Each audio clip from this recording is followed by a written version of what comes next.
안녕하세요. 연금술사입니다. 오늘은 불이설란도에 이어서 추사가 미술사의 전무후무한 천재인 이유 두 번째 이야기를 하도록 하겠습니다. 추사 김정희, 완당선생. 영조의 외증손자였으니 잘 나가는 집안의 장남으로 태어난 전형적인 금수저, 아니 다이아 수저라고 할 수 있겠네요. 어렸을 때부터 신동으로 소문이 자자해서 그 당시 조선 최고의 학자라고 칭송받던 최재공이 인정할 정도였죠. 24세 때는 아버지를 따라 중국에 가서 청나라 최고의 학자 공방강과 완원 등에게 인정받아서 가르침을 받았으니 동아시아의 천재로 인정받았다고 할 수 있습니다. 공부도 잘해, 글씨도 잘 써, 오증하게도 뛰어나, 엄친아도 이런 엄친아가 없습니다. 온 집안이 추사를 금쪽같이 여겼을 테니 자존감이 에베레스트 봉만큼 높았을 겁니다. 제가 어린 시절 살던 시골집이 예산 추사 고택에서 가까운 관계로 가끔 놀러 갔었습니다. 넓은 잔디밭과 마당에 있어 친구들과 여러 가지 놀이를 하는 데는 최적의 장소였습니다. 요즘 유행하는 오징어 게임도 자주 했죠. 지금같이 관람료를 받거나 그런 시절이 아니라 무상으로 집 안에 들어가 구경하고는 했는데 넓은 대지에 불에 든 기와집, 그리고 집의 기둥과 방 안에는 그때는 전혀 이해하지 못했던 한자들이 마구마구 쓰여져 있는 거예요. 그런데 어린 제가 볼 때 저 글씨는 정말 못 썼는데 왜 기둥에 붙여놓나 하는 의문이 들었었지요. 다이아 수저라서 내내 행복하기만 할 것 같았던 추사의 인생은 행복과는 거리가 안드로메다만큼 아주 멀어지게 되죠. 16세에 모친이 돌아가시고 엎친 데 덮쳐 20세의 스승 박제가 계모, 첫째 부인과 사별했지요. 감수성 예민한 10대에 그런 일을 여러 번 겪었다면 누구라도 세상 보는 눈이 달라졌을 겁니다. 벼슬길에 나가서는 정권의 부침에 따라 3년, 8년, 1년으로 도합 12년 유배 생활을 했습니다. 그리고 모진 고문 끝에 죽을 고비를 넘기고 제주에 유배되었을 때에는 재혼한 부인과 사별했습니다. 너무 멀리 떨어져 있으니 죽은 줄도 모르고 있다가 2달 뒤에서야 소식을 듣게 되죠. 역적죄로 몰려 모든 사람들이 외면하고 귀향할 가능성은 손톱만큼도 안 보입니다.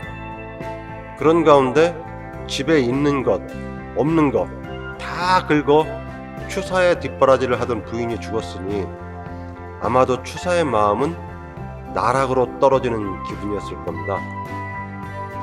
세한도는 추사가 이렇게 인생에서 가장 힘들고 고된 시기에 그려진 그림입니다. 이 그림은 사람은 고난을 겪을 때야 비로소 그 지조의 일관성이나 인격의 고귀함 등이 드러난다, 그런 뜻을 담고 있습니다. 제주에서 유배 생활을 하고 있던 추사에게 북경에서 구한 귀한 서책인 120권 79책짜리 황조 경세문편을 보내준 제자 이상적에게 그려진 그림이죠. 이상적과의 인연은 인터넷을 뒤져도 많이 다루니 이만 패스하고, 이상적의 의리를 기리는 뜻이라고 하나 실제 그림의 심상을 자세히 보면 자신은 세상을 달관하고 싶은데 그렇지 못하고 비참하고 어려운 현실을 비관하는 마음을 약간은 삐딱하게 그려낸 것이 세한도입니다. 자, 그럼 이쯤에서 세한도를 자세하게 분석해 볼까요? 이름처럼 매우 추운 날의 풍경입니다. 정말 추운 날에는 눈도 오지 않고 그냥 춥기만 하죠. 어려운 처지만큼 추사의 마음은 더 춥게 느껴졌을 겁니다. 추사가 가족과 친구에게 보낸 편지들을 읽어보면 먹는 것부터 입는 것, 자는 것까지 힘들다고 하소연하는 그런 내용들이 많이 있으니까요. 눈이 오면 오히려 따뜻함을 느낄 수 있으니 매섭게 추운 가운데 초가삼간과 잣나무 두 그루, 소나무 두 그루가 집 옆에서 삭막한 계절을 견디고 있습니다. 그런데 자세히 보면 나무와 집을 보는 추사의 시선이 네 가지나 됩니다. 첫째, 나무를 보면 추사의 시점은 나무 끝 지점에서 약간 더 위에서 내려다본 시점입니다. 둘째, 집의 앞면은 집의 중간 높이에서 정면을 바라본 모습이지요. 셋째, 집의 오른쪽 옆면은 가장 높은 위치에서 내려다본 시점입니다. 나무를 본 시점보다 더 높습니다. 집의 정면에서 보았을 때 옆면은 이렇게 보이지 않습니다. 지붕 라인의 각도가 전혀 다르죠. 넷째, 집 앞에 둥근 창은 또 집의 왼쪽에서 본 시점입니다. 우리가 익히 아는 원근법을 완전히 무시한 거죠. 이때는 이미 공제 윤두서나 표암 강사왕 등의 작가들에 의해 서유럽의 회화기법이 제법 소개되고 활용되었을 때입니다. 그림에 관심이 많은 추사가 이런 흐름을 모를 리가 없지요. 그리고 앞에서 이전 화가들이 그림을 보면 삼원법이라고 해서 풍경을 올려다보는 오원법, 내려다보는 심원법, 사람의 시점에 맞춘 평원법, 이 세 가지의 시점 중에서 하나를 선택해서 풍경을 표현했습니다. 그러니까 세안도는 동서양 어느 곳의 원근법이나 원법에도 속하지 않는다는 얘기가 되죠. 특히 화가들은 그림을 그리다가 틀렸다는 것이 확인되면 즉시 고치거나 그 작품을 폐기해버립니다. 그러니까 의도적으로 그렇게 표현했다는 얘기죠. 추사는 왜 이렇게 표현하였을까요? 이유를 말하자면 나무와 집이 주는 느낌을 하나하나 분리해서 자신의 의도에 맞게 표현하려고 한 것입니다. 나무는 사람들이 눈높이보다 훨씬 더 크니까 올려다보는 느낌으로 그리면 실제보다 더 크게 보여서 보는 사람으로 하여금 압도하는 느낌이 나죠. 집도 마찬가지입니다. 아무리 작은 집도 사람보다야 클 테니 집의 옹색한 모습을 강조하기 위해 위에서 본 시점을 여러 개 활용해서 좀 더 왜소하게 보이는 효과로 매서운 겨울을 겨우 견뎌내고 있는 모습을 표현한 겁니다. 하나의 대상을 여러 시점, 여러 각도에서 본다? 이거 어디에서 많이 본 것 같지 않나요? 바로 피카소의 입체화풍 그림이죠. 피카소는 대상의 완전한 모습을 표현하기 위해 인물의 여러 각도에서 관찰한 모습을 한 화면에 표현하였습니다. 3차원의 공간을 2차원적인 평면으로 표현하려고 시도한 거죠. 추사도 마찬가지입니다. 대상을 자신이 의도하는 느낌으로 표현하기 위해 다양한 각도, 아니 시점으로 표현한 겁니다. 추사가 제주로 유배간 시기가 1840년이니까 아마도 세안도는 1840년에서 49년 사이에 그렸을 겁니다.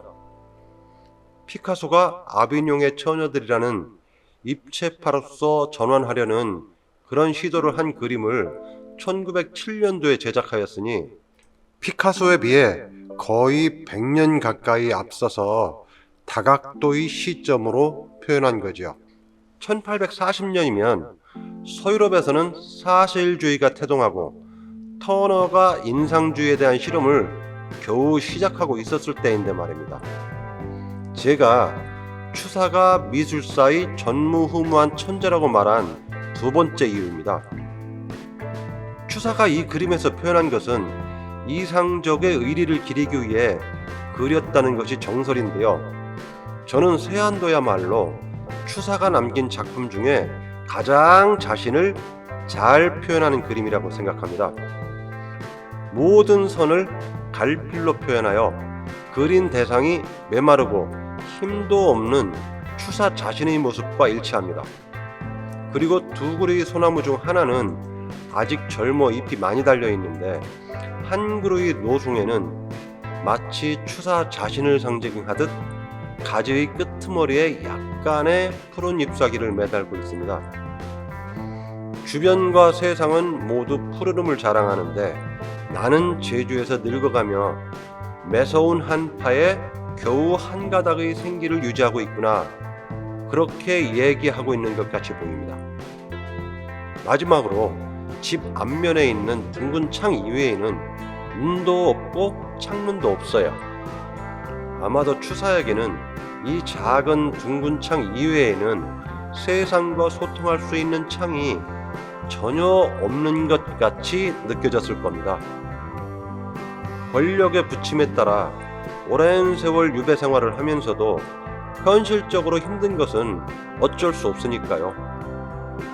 조선시대의 유배 생활은 어떤 사람에게는 서울에서 멀리 떨어져 있다 뿐이지 편하게 생활하는 그런 환경이 되었다고 하는데요. 추사는 영모죄로 귀양을 간 데다가 그 당시 지방 세력가들이 추사는 재기가 힘들다고 판단한 듯합니다. 삼시세끼를 강조밥, 쌀이 전혀 없이 조로만 지어진 밥이죠. 그 강조밥과 된장이 주식이었다는 것을 보면 대갓집 귀공자로 자란 추사가 생활에 얼마나 어려움을 겪었는지 알 수 있습니다. 특히 의식주도 어려웠겠지만 점차 연락 끊기는 지인들과 앞으로의 인생에 희망이 없다는 사실은 추사를 가장 괴롭게 한 문제였을 겁니다.